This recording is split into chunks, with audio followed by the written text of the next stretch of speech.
Good morning, students. This is Ritu Singh, and we'll be taking the next lecture of your financial management topic. So, next topic here is the agency problem of an organization. Okay, agency problem occurs due to managers versus shareholders conflicts or manager versus shareholders goal. So in a company right now, in current scenario, the organization runs in a manner that it is controlled by board of directors also, stakeholders also, and managers also. So the conflict occurs when manager is trying to work on the profit maximization or profit increment of the organization and trying not to disburse dividends with the shareholders. Manager की कोशिश हमेशा ये रहती है, उसका जो maximum effort ये होता है कि जितना भी प्रॉफिट हो रहा है उसको वो उसका मैक्सिमम पोर्शन वो रिटेन करके फर्दर प्रोसेसेस में या फर्दर इन्वेस्टमेंट प्रोसेसेस में इन्वेस्ट कर सके। तो उस कोशिश में, ऐसा करने की कोशिश में उसका कॉन्फ्लिक्ट शेयर होल्डर्स के साथ हो सकता है, because share holders are the people which have invested their hard and earned money in a company, so they want some return of it. तो उस केस में जो मैनेजर की जो यहाँ पे ड्यूटी आ जाती है, मेन ड्यूटी इनकर होती है, वो ये होती है कि he should increase the prices, market prices of the share. If he fails to do so, then the conflict will become bigger. So here, since we focus on the objective of shareholder wealth maximisation, तो यहाँ पे आप जो share holder की भी कुछ duties and expectations होती हैं और मैनेजर की भी ड्यूटीज एंड एक्सपेक्टेशंस होती हैं. मैनेजर की ड्यूटी ये है कि वो अच्छे डिसीजंस ले, अच्छे फाइनेंशियल डिसीजंस ले, इन्वेस्टमेंट ऐसे प्रोजेक्ट्स में करें जो कि प्रॉफिट जनरेट करें, and when that profit is incurred by the organisation, then deducting all the expenses, depreciation and taxes, a sufficient amount of profit after tax is left, which could be disbursed with the employees also, managers also, and shareholders also. So this agency problem is a semi-important topic because there is 50 to 60% chance that you might get the question of it. तो अगर आपको ये पहली या दूसरी बार में ये topic समझ में आ जाता है तो इट्स वेरी गुड. आप इसको आपका उसका 2 ही बार रिवीजन हार्डली करना है, so that you can write a good answer in your exams. Then next topic is the financial goal and its firms and missions objective. Every firms mission and objectives उनके first page of organisations chart पे लिखे रहते हैं. उनका mission ये रहता है to maximise the profit and also to maximize the welfare of the owners and other entities associated with the organization. These entities include the shareholders, employees, workers and managers of the organization also. Then next objective of the firm is the doing the correct decisions while investing into any project. In current scenario जो आपका company law है and जो आपके जितने भी government laws हैं, वो ये इंश्योर करना चाहते हैं कि एवरी बिजनेस इज ग्रोइंग और एक्सपैंडिंग विद सस्टेनेबल फीचर्स. कोई किसी भी तरह का कोई भी एक्सपेंशन, चाहे वो वर्टिकल हो, हॉरिजॉन्टल हो, वो इस तरीके से किया जाए वो सस्टेनेबल हो. सस्टेनेबल मतलब that it can work for a perpetual amount of time, for long run of time, with all the resources left for the next generation also. And also there are serious environmental applications also with every project. So all these things are to be considered in a financial investment decisions of the firm also. So इन सभी decisions को करते समय जो सबसे important point ध्यान में रखा जाता है वो होता है आपका time value of money. और हम पिछले लेक्चर्स में इस चीज़ को बार बार emphasize कर चुके हैं कि that time value of money is very important topic to focus on while preparing for this subject, because it will contain at least 25 marks of questions in your exams. 25 marks are a big amount of number. It can pass and fail you in the exam. It might even get you the topper's position in the exam also. So we have to pay attention in this topic very much. Okay. So for time value of money, first of all, we have to understand that what is the time value. So time value of money is denoted or is understood as it is that the value of money changes over time. Okay, and in general sense, in current situation, or we can say that the value of money depreciates with the amount of time. That means the purchasing power of money today is going to be different than tomorrow. आज की date में, present time में जो purchasing power आपके money की है वो future में सेम नहीं रहेगी, और जनरली जो एक्चुअल मार्केट सिनेरियो होता है उसमें मनी की वैल्यू घटती है, और उसके कई सारे रीजंस होते हैं. First reason is the risk associated, second is the economy, and third is the inflation. Okay, so we'll start this topic and we'll focus on this topic very much, and you have to look for this topic, you have to do the self study at home also on this topic in your own time. Okay, so 3 reasons are attributed with time value of money. First is the risk.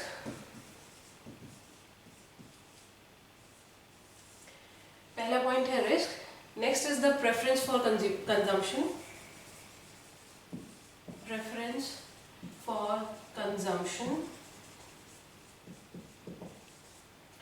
And the third point is investment opportunities.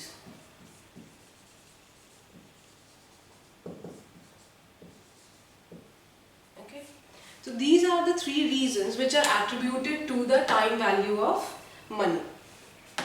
First is the risk associated with the money. So here it is that if we have invested the money and we are getting the return of it, तो risk and return trade off अभी हमने पढ़ा था, risk जितना ज़्यादा होगा return भी उतना ही ज़्यादा होगा. बट कभी कभी रिस्क आपकी पूरे के पूरे वैल्यू को डिमिनिश करके ज़ीरो भी कर सकता है.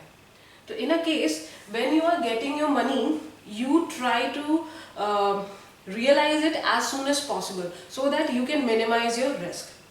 Then the next is the preference for consumption.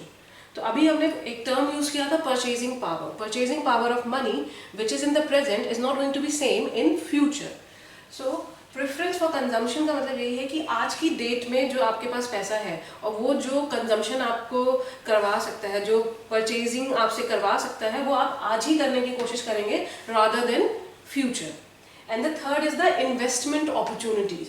Investment opportunities में भी यही कॉन्सेप्ट लगता है कि आज की डेट में आपको इन्वेस्टमेंट करने पे जो रिटर्न्स मिल रहे हैं वो फ्यूचर में एज इट इज रहेंगे कि नहीं रहेंगे हमें नहीं पता है. तो हम प्रेजेंट टाइम में ही इन्वेस्टमेंट अपॉर्चुनिटीज जो हमें अवेलेबल है वो हम आज ही करना चाहेंगे. इसका एक एग्जांपल हम ये ले सकते हैं. For example, a person is suppose to receive 1000 rupees today. Okay, उसको आज की डेट में 1000 रुपये मिल रहे हैं. उन्होंने जिसको भी लेंड किया है वो उनको आज की डेट में 1000 रुपये दे रहा है, या फिर कह रहा है कि 1 साल बाद वो 1000 रुपये देगा after 1 year. So person will go for this situation. Present में वो प्रेजेंट में ही ये 1000 रुपये लेने की कोशिश उनसे करेगा, क्योंकि फ्यूचर हमें पता नहीं है. फ्यूचर में जो बोरोवर है वो रहेगा कि नहीं रहेगा हमें इसकी जानकारी नहीं है. We don't know. If what if कोई some kind of mishap happens, then that the person dies, तो आपका जो 1000 रुपीज़ है वो बिल्कुल कन्वर्ट हो जाएगा बिल्कुल बैड डेट में. You can not realise it. तो there is a risk of converting this 1000 rupees into a bad debt which can not be realise. तो वो राइट ऑफ करना पड़ेगा. तो हम प्रेजेंट में ही ये प्रेफर करेंगे that these 1000 rupees are realised today only. Then second point is the preference for consumption. अगर 1000 रुपीज में आज की डेट में आपको 100 kg राइस मिल रही है और आपको पता है कि प्राइसेस बढ़ते हैं कमोडिटी की, तो 1 साल बाद आपको 1000 रुपीज में सिर्फ 90 kgs ऑफ राइस मिलेगी, तो आप आज ही 1000 रुपीज रियलाइज करना चाहेंगे because you would want to purchase this amount of commodity today only rather than going for the future. और थर्ड है इन्वेस्टमेंट अपॉर्चुनिटीज. अगर आज की डेट में लेंडर के पास कोई इन्वेस्टमेंट अपॉर्चुनिटी है जहाँ पे वो मान लीजिए फिक्स डिपॉजिट में इन्वेस्ट करना चाहता है जिसपे उसे 10% इंटरेस्ट मिलेगा, तो वो ये पैसा आज ही लेना चाहेगा रादर देन वेटिंग फॉर कि 1 साल बाद वो उस एफडी में इन्वेस्ट कर सके करे, बट तब तक गवर्नमेंट जो इंटरेस्ट रेट आज दे रही है उसको कम कर देगी। क्योंकि हमने देखा है, हम जो रोज जितना भी अपना बिजनेस कॉलम की न्यूज़ पढ़ते हैं, हम देखते हैं कि जो बैंक के द्वारा जो इंटरेस्ट रेट्स हैं वो धीरे धीरे कम होते जा रहे हैं। तो हम आज ही इन्वेस्ट करना पसंद करेंगे रादर देन इन फ्यूचर। तो इस कंडीशन में यहाँ पे time value of money apply हो रहा है।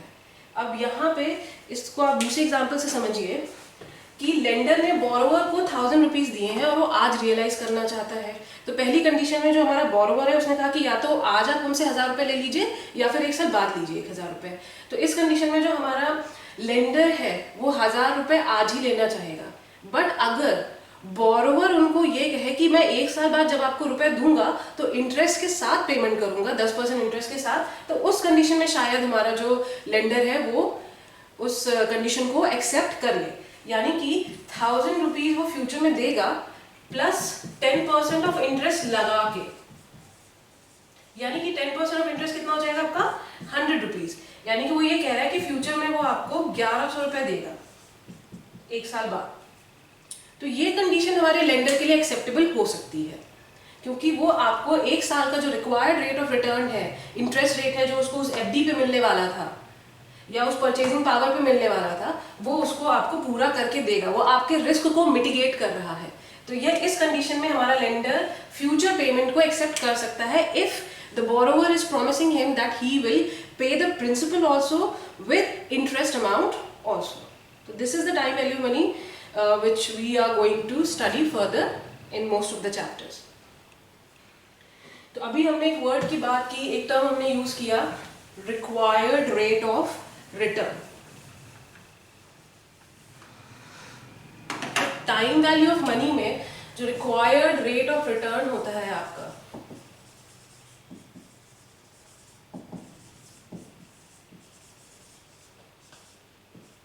this is the most basic and most important part in your time value of money chapter, which determines that how much return or how much profit we want. So in required rate of return की definition ये है कि it is the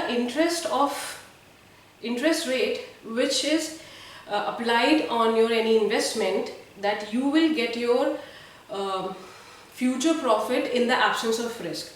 Required rate of return ये कहता है कि अगर risk नहीं है, रिस्क अगर नहीं हो रहा है, तो इतना अमाउंट ऑफ रिटर्न आपको जरूर मिलेगा। Okay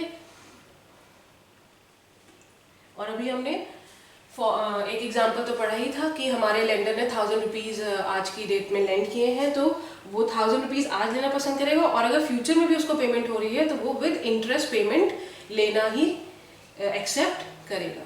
okay so time value of money में एक तो पहला पॉइंट आपका हो गया required rate of return. Then next is how the time value of money is determined और how the time value is adjusted. तो टाइम वैल्यू एडजस्टमेंट करने के दो तरीके हैं। One is your compounding and second is your discounting. तो time value determination and time value of adjustment में आपके दो इंपॉर्टेंट वर्ड्स आते हैं, कंपाउंडिंग एंड डिस्काउंटिंग। कंपाउंडिंग में हम फ्यूचर वैल्यू डिटरमाइन करते हैं और डिस्काउंटिंग में हम अपने मनी की प्रेजेंट वैल्यू डिटरमाइन करते हैं। तो कंपाउंडिंग हम उस केस में पढ़ते हैं जब हमें ये डिटरमाइन करना होता है कि प्रेजेंट टाइम में अगर हमने कोई इन्वेस्टमेंट किया है तो फ्यूचर वैल्यू उसकी क्या होगी, और डिस्काउंटिंग मेथड में हम ये डिटरमाइन करते हैं कि अगर हमें फ्यूचर में कोई अमाउंट रिसीव होने वाला है तो उसकी प्रेजेंट वैल्यू क्या है। This is determined in these two topics, compounding and discounting. तो first topic which we'll study will be the compounding, that is how to determine the future value of our investment. So what is future value or compounding? Future value and compounding.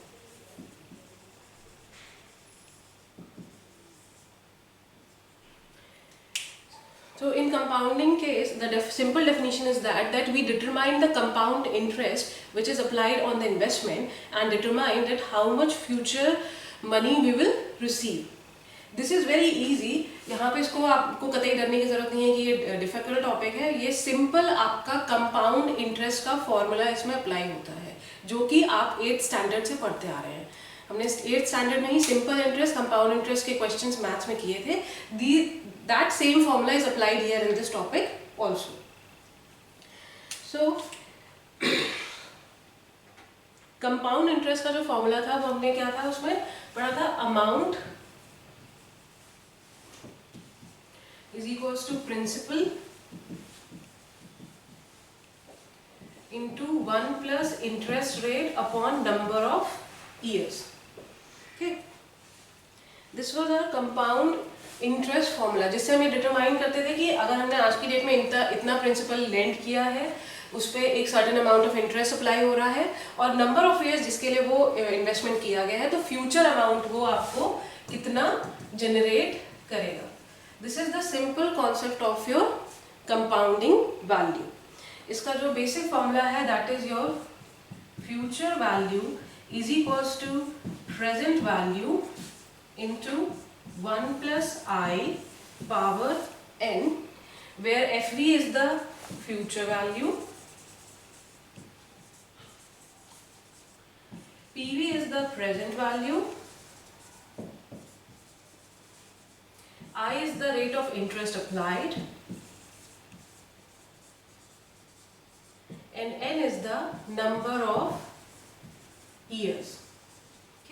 इस फॉर्मूले को बहुत ध्यान से देख लीजिए. Future value is equals to present value into 1 plus I upon into power of n. This formula is very important. This is the very basic formula जो कि आपके आने वाले सभी न्यूमेरिकल्स में लगेगा. अगर ये बेसिक फॉर्मूला आपने याद कर लिया तो आपके सारे टाइम वैल्यू ऑफ मनी के, कैपिटल बचतिंग के, कॉस्ट ऑफ कैपिटल के सारे क्वेश्चंस इजीली हो जाएंगे. So this is a very important topic. I am going to apply star here also. The future value is equals to present value into 1 plus I power n. Okay.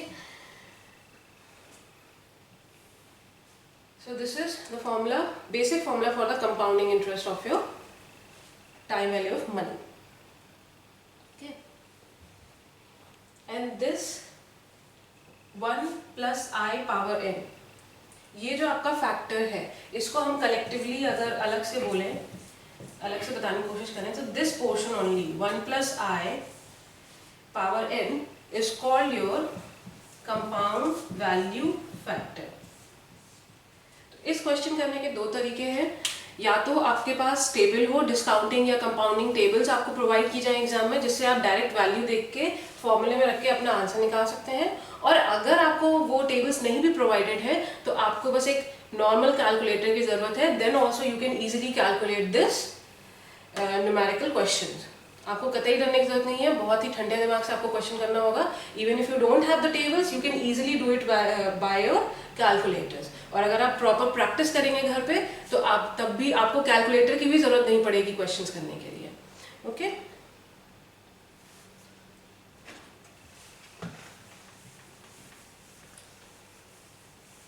So now in future value there are so many conditions. There are two important conditions. One is lump sum and the second is annuity.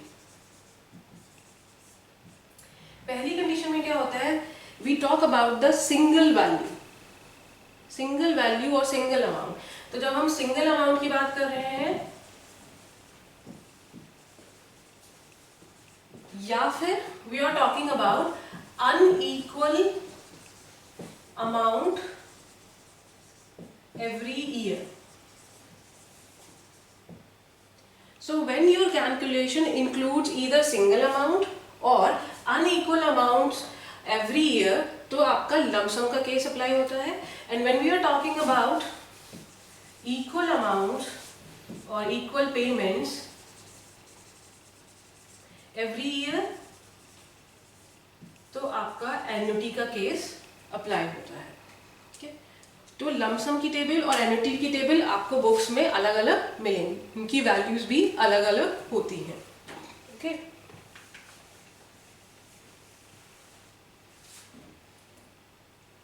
So annuity में अभी हमने बोला that annuity applies the equal amount of payments every year. So annuity is a fixed payment or receipt every year for a number of years. तो उस case में आपका formula हो जाता है future value is equals to amount into 1 plus I power n minus 1 upon I. तब उस case में आपका ये फॉर्मूला अप्लाई होता है, where f is the future value, a is the amount received every year, I is the interest rate applied, and n is the number of years. And when you are using tables, अगर आपको tables मिलती है annuity की, तब आपका simple formula हो जाता है future value is equals to amount into compound value factor of annuity at a interest rate and for number of years. So you can directly put the factor value and can calculate the answer. तो इसका हम एक example भी कर लेते हैं छोटा सा। हमारे क्वेश्चंस की रिक्वायरमेंट है, इन्वेस्टमेंट आपका जो किया गया है दैट इज 1000 रुपीज, उस पर आपने इंटरेस्ट रेट लगाया है 10% और ईयर्स इन्वेस्टेड आर 2 years। तो इसकी फ्यूचर वैल्यू क्या होगी, 2 साल बाद इस अमाउंट इन्वेस्टेड अमाउंट की फ्यूचर वैल्यू क्या होगी। तो आप सिंपल फॉर्मूला रख देंगे future value is equals to present value that is 1000 rupees into 1 plus 10%। अगर आप 10 पूरा लिखें तो 10/100 लिखिएगा, और if you are not putting a factor value और द डिनोमिनेटर वैल्यू है, you can simply write 0.10 power 2। So it will become 1000 into 1.1 power 2। तो 11 का स्क्वायर हमें पता है 121 होता है, तो हम यहाँ पे लिख देंगे 1.21 into 1000। तो आपका आंसर आ जाएगा 1210। तो आफ्टर 2 years आपका जो आपने आज जो 1000 रुपीज इन्वेस्ट किए हैं उसकी वैल्यू हो जाएगी 1210 रुपीज। तो यहाँ पे हम सिंगल अमाउंट की बात कर रहे हैं, तो ये क्या हो जाएगा आपका लमसम का एग्जाम्पल। एन्युटी के केस में आपके क्वेश्चन में क्या लिखा होगा that you are investing 1000 rupees each in the both years. तो 2 साल बाद आपकी क्या वैल्यू होगी, तो तब हम सिंपल फॉर्मूला लगाएंगे future value is equals to amount into 1 plus I power n minus 1 upon I. So we will simply put the values 1000 1 plus 0.1 power 2 minus 1 upon 0.1। तो इसको जब आप कैलकुलेट करेंगे आपका आंसर आएगा 1000 into 1.21 minus 1 upon 0.1। So when you will further calculate it, you will get an equation 1000 into 0.21 upon 0.1, और जब आप इसको इससे मल्टीप्लाई करेंगे आपका आंसर आ जाएगा 2100। That means if you have paid 1000 rupees annuity amount for 2 years regularly which applies a 10% of interest rate, then the total value of your investment after 2 years will be 2100। Okay,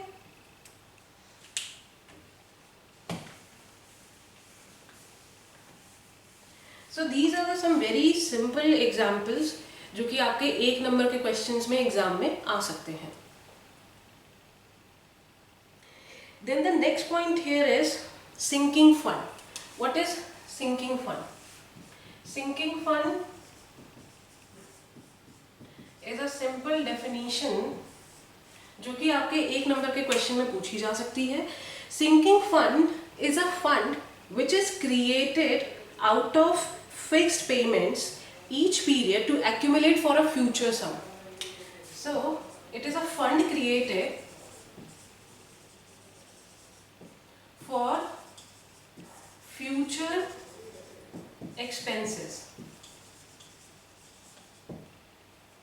okay, so sinking fund आपका वो fund है जो कि future expenses के लिए create किया जाता है. फ्यूचर एक्सपेंसेस कौन से होते हैं कंपनी के, जो उसे पता होते हैं. First example is your depreciation,